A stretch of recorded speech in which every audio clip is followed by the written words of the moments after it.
So that is our program. The final line concatenates a bunch of strings together to produce our output.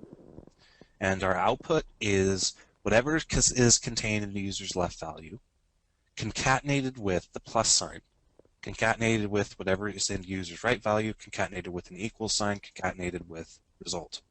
Notice how I'm saying the word concatenate and not added to, because then it gets confusing between if I'm referring to addition or concatenation, because they use the same operator.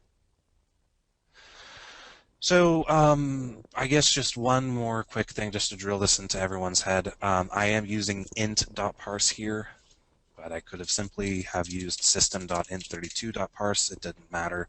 There is no difference. They are the same thing. If you see people who prefer to use int32 or system.int32 instead of the int keyword, know that it's the exact same.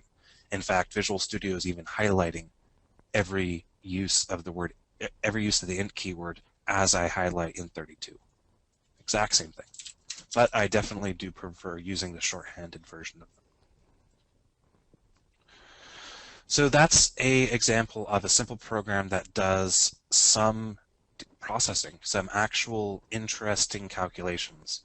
And again, no matter what you're no matter what you're trying to accomplish with your program, you are going to end up having to perform calculations, and that's pretty much what how your program is going to perform the logic you want it to. And another quick but relevant question was James just asked, so is parse only for int? No. There are a variety of different ways to convert between one type to another type. And we're about to jump into some different types that we can play with. And they will have other ways to parse a string into their respective data type.